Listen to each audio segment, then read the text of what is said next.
आज मैं आप लोगों को बताऊंगा आईसीडी ट्यूब के बारे में।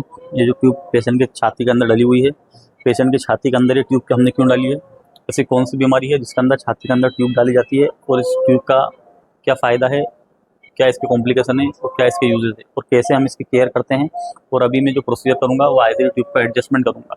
आईसीडी ट्यूब का एडजस्टमेंट क्या होता है, इन सब के बारे में आपको बताऊँगा। तो दोस्तों सबसे पहले मैं आप लोगों को इस केस के बारे में बता देता हूँ। ये केस क्या है, 1 मिनट का टाइम लूँगा। तो ये जो केस हमारे पास इमरजेंसी में आया था, इनकी हिस्ट्री थी फॉल फ्रॉम हाइट की। 15 से 20 फीट की ऊंचाई से गिर गए थे। जब गिरे तो छाती के बल गिरे, चेस्ट साइड गिरे, तो इसके कारण इनका 2 to 11 रिब फ्रैक्चर हो चुका था। उसकी वजह से पेशेंट को right sided massive pneumothorax develop हो गया। न्यूमोथोरैक्स डेवलप हुआ। न्यूमोथोरैक्स के कारण पेशेंट को राइट साइडेड चेस्ट पे मेसिव सबक्यूटेनियस एम्फाइसीमा, फेस पे subcutaneous emphysema, bilateral upper limb पे सबक्यूटेनियस एम्फाइसीमा डेवलप हो चुका था। वो जो वीडियो है मैंने इस पेशेंट पे बनाया था, और इस वीडियो के डिस्क्रिप्शन में मैं आप लोगों को वीडियो दे दूंगा। आप इस वीडियो के डिस्क्रिप्शन में जाके उस वीडियो को देख सकते हैं। जब आए थे हमारे पास किस तरह की इनकी कंडीशन थी। अभी पेशेंट पूरा सेटल है और पूरे नॉर्मल है। तो अभी जो प्रोसीजर करने वाला हूँ, ये ट्यूब थोड़ी अंदर है तो इसे हम बाहर करेंगे। ये आप लोग देख सकते हैं ऑन एडमिशन का पेशेंट का एक्सरे। जब हमारे पास आए थे मेसिव राइट साइडेड न्यूमोथोरैक्स था पेशेंट को, छाती में हवा भरी हुई थी। इसके बाद हमने आईसीडी ट्यूब डाली पेशेंट को इमरजेंसी में। ट्यूब डालने के बाद ये पोस्ट ऑफ एक्सरे पेशेंट का, पोस्ट ऑफ एक्सरे आप लोग देख सकते हैं। पेशेंट के राइट साइड लोअर लोब में थोड़ी सी हवा बची हुई है जिसे हम न्यूमोथोरैक्स बोलते हैं। लेकिन हमारी जो ट्यूब है ये आप लोग को दिखाई दे रही है आईसीडी ट्यूब। ये ट्यूब थोड़ी अंदर है। इस ट्यूब को हम अभी बाहर करेंगे। और साइड में आपको जो ब्लैक शेडो दिखाई दे रहा है, ये सबक्यूटेनियस एम्फाइसीमा थी पेशेंट को। ये ऑन एडमिशन वाले एक्सरे में देख सकते हैं आप लोग, मेसिव सबक्यूटेनियस एम्फाइसीमा था, जो कि आईसीडी ट्यूब डालने के बाद 90% रिजोल्व हो चुका है। अभी हमारी ट्यूब अंदर है, इस ट्यूब को हम बाहर करेंगे। नॉर्मली चेस्ट में हम जो ट्यूब डालते हैं वो डालते हैं 10-12 नंबर के आसपास, 15 नंबर पे। तो ये जो ट्यूब हमारी डली हुई है ये 12 नंबर पर डली हुई है। अभी हम इसे बाहर करके 8 नंबर पर करेंगे। जो ट्यूब होती है इस पर मार्किंग लिखी हुई होती है 5, 10, 15, 20 तक। तो ट्यूब हमारी 12 पे, 12 से हम इसे अभी 8 पे करेंगे। ये प्रोसीजर किस तरह किया जाता है, कैसे ट्यूब को एडजस्टमेंट करते हैं, मैं आज आप लोगों को स्टूडियो में ही दिखाऊंगा। तो ट्यूब के ऊपर जो डायनाप्लास लगे होते हैं, इन डायनाप्लास को हम कुछ इस तरह से पकड़ के निकाल देते हैं। अपोजिट साइड खींचते हैं दोनों को। ये ट्यूब, जब हम ट्यूब को ड्रेसिंग निकालें तो बहुत केयरफुली निकालना होती है। अगर बहुत फोर्सफुली हम इसमें फोर्स लगाएंगे तो हो सकता है कि हमारी ट्यूब बाहर निकल जाए। अगर ट्यूब बाहर खींच जाएगी, ट्यूब बाहर निकल जाएगी, तो हो सकता है कि बाहर की हवा अंदर चले जाए, जिससे पेशेंट को सडन न्यूमोथोरैक्स डेवलप हो सकता है। सडन छाती में हवा भर सकती है, जिसकी वजह से पेशेंट का जो लंग्स खुला हुआ है एकदम पिचक जाएगा, जिसे हम कोलेप्स बोलते हैं।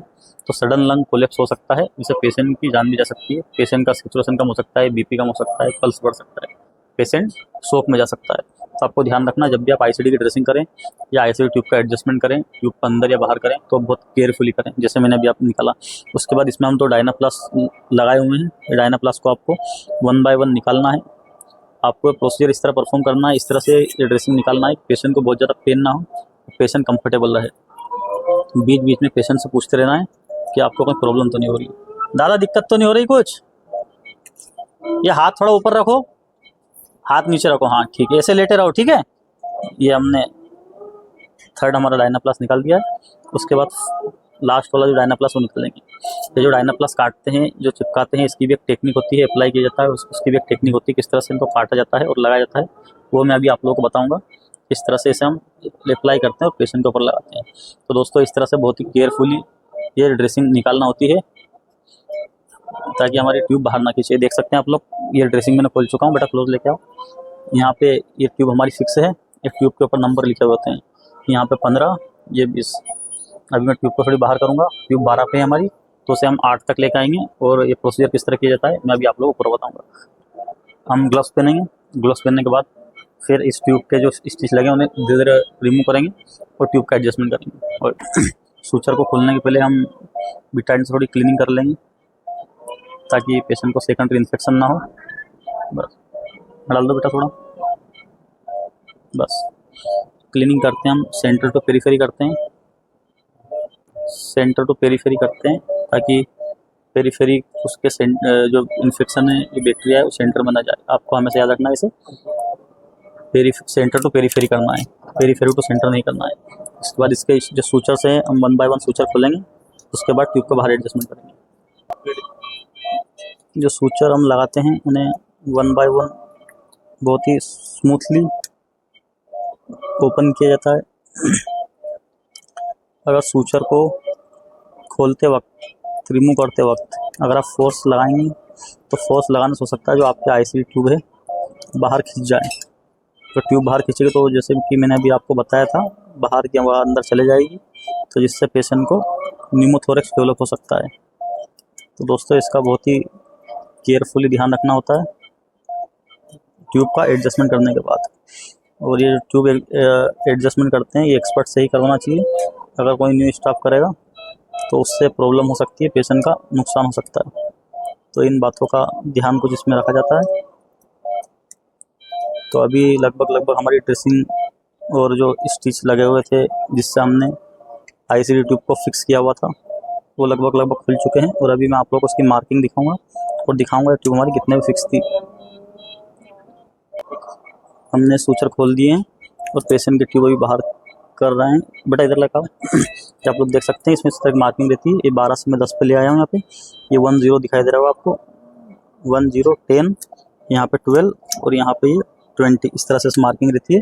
तो अभी जो ट्यूब थी हमारी यहाँ तक अंदर थी, तो इतना हमने बाहर किया है। इसे थोड़ा और बाहर करेंगे, 8 से हम 6 पे लेकर आएंगे, इतना बस। ये हमारी ट्यूब हो गई है 7 और 8 के बीच में। यहाँ पे हम वापस से सूचरिंग कर देंगे। जो ऑलरेडी सूचर लगे हुए थे हमने इसी को यूज़ किया है। डबल से ये सूचर काटते अगर हम सूचर को निकाल देते तो पेशेंट को वापस लोकल एनेस्थीसिया देना पड़ता और पेशेंट को डबल से स्टिच लगाना पड़ते, तो लंबी प्रोसेस हो जाती है, उसमें पेशेंट को पेन भी होता। तो हम चाहते हैं कि जब भी कोई प्रोसीजर किया जाता है, कुछ भी किया जाए, तो पेशेंट को कम से कम पेन हो, पेशेंट को तकलीफ ना हो ज़्यादा। तो आपको इस बात का भी ध्यान रखना है। पेशेंट सबसे पहले आप जब पेशेंट का ट्रीटमेंट करें, कोई भी दवाई दें या कोई भी इंजेक्शन दे या फिर कुछ भी मेडिसिन पेशेंट को दे, आईवी लगाएं, आईएम लगाएं, या फिर पेशेंट का कोई प्रोसीजर करें, लंबर पंचर हो गया, हमारा इंट्यूबेशन है, पेशेंट को जैसे कि सेंट्रल लाइन डालते हैं और ये आईसीडी प्रोसीजर, कोई भी प्रोसीजर करें तो प्रोसीजर के दौरान आपको एक चीज़ का हमेशा ध्यान रखना है कि पेशेंट को पेन ना हो। पेशेंट की आप जो प्रोसीजर कर रहे हैं उस प्रोसीजर के बारे में पेशेंट को सिर्फ पता हो कि मेरे साथ ये होने वाला है, बाकी प्रोसीजर के दौरान पेशेंट को उस चीज़ का एहसास ना हो। तभी आप डॉक्टर कहलाएंगे, तभी आपकी जो है कि मरीज़ रिस्पेक्ट करेगा और मरीज़ के घर वाले बोलेंगे कि डॉक्टर साहब ने इतना अच्छा इलाज किया कि हमारे मरीज़ को कुछ पता नहीं चला, ना ही ज़्यादा दर्द हुआ। नहीं तो ये जो पेशेंट को बीमारी है जिसे हम न्यूमोथोरेक्स बोलते हैं, ये एक जानलेवा बीमारी है। अगर टाइम पे इसका ट्रीटमेंट नहीं किया जाए, टाइम पे अगर इसमें हम एक ट्यूब नहीं डालते तो एयर और ज़्यादा भर जाती, पेशेंट का लंग कम्प्लीटली कोलेप्स हो जाता और पेशेंट का लंग कोलेप्स होने से पेशेंट की जान भी जा सकती थी। और पेशेंट को इसमें मैसिव सबक्यूटेनियस एम्फाइसीमा डेवलप हो चुका था, जो कि आप लोग देख सकते हैं। डिस्क्रिप्शन में वीडियो डाल रखा है मैंने, जब पेशेंट हमारे पास आया था तब किस तरह की कंडीशन थी और अभी कंडीशन कैसी है। अभी मैं आप लोगों को ये प्रोसीजर पूरा करने के बाद पेशेंट का चेहरा दिखाऊंगा। आप लोग अभी चेहरा देखना और उस वीडियो में जाकर पेशेंट का चेहरा देखना। आप लोग देख के शॉक्ड हो जाएंगे कि इतनी सीवियर और इतनी ख़राब कंडीशन थी पेशेंट की जब हमारे पास आया था। तो दोस्तों इस तरह से प्रोसीजर किया जाता है। अभी हमारे स्टिच लग चुके हैं, जो स्टिच हमने खोले थे आईसीडी को फिक्स कर दिया है। फिक्स करने के बाद अभी हम इसकी ड्रेसिंग करेंगे। ड्रेसिंग किस तरह की जाती है अभी मैं आप लोगों को भी बताऊंगा। और स्टिच करने के बाद एक बार और हम फिर बिटाडिन से क्लीन करेंगे। पेशेंट को हमें से इसमें ध्यान रखना है कि पेशेंट को इन्फेक्शन ना हो। जो बिटाडिन से क्लीन करते हैं वो इस सेंटर टू पेरीफेरी इस तरह से इसे रोल किया जाता है। जो बिटाडिन लगाएंगे हम ताकि पेशेंट को इन्फेक्शन ना हो।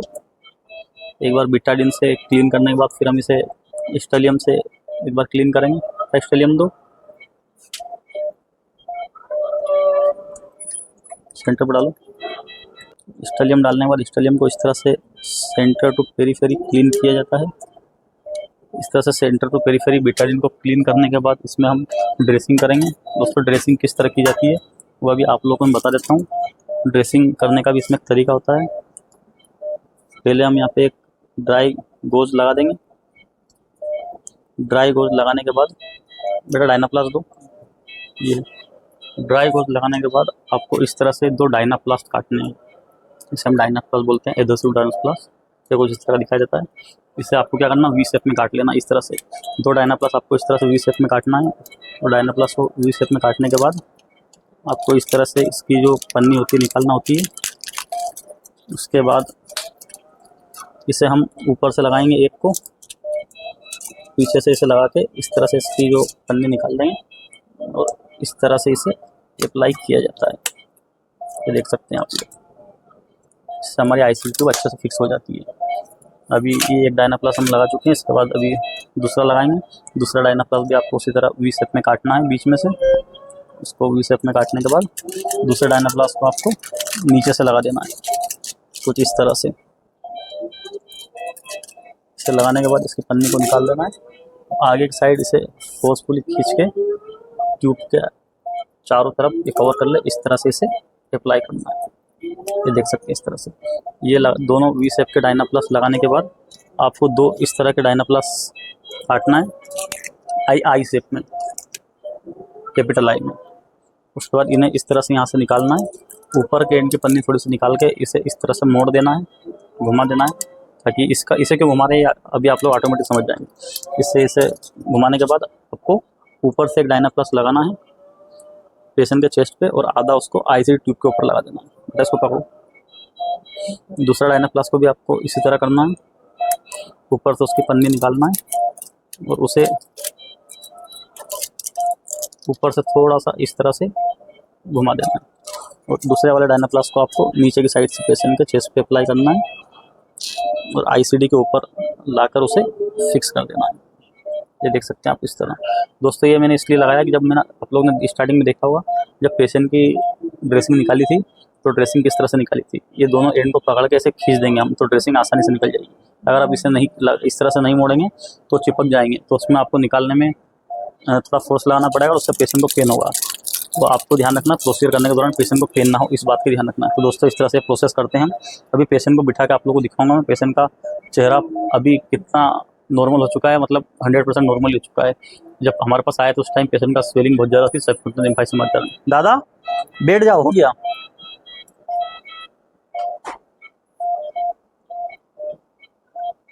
एक सेकंड रुको, ठीक है।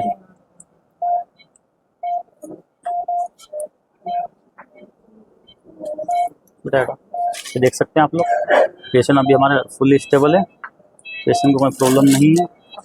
इस तरह से दोस्तों प्रोसीजर किया जाता है। बेटा हेड अप कर दो। और उसके बाद आप लोगों को एक चीज़ और बता दूं मैं, आईसीडी ट्यूब डालने के बाद आपको आईसीडी ट्यूब डालने के बाद या फिर आईसीडी ट्यूब फिक्स करें या फिर आईसीडी ड्रेसिंग करें, उसके बाद आपको आईसीडी के अंदर देखना है। आईसीडी के अंदर क्या देखना है? आईसीडी के अंदर आपको देखना है कॉलम मूवमेंट।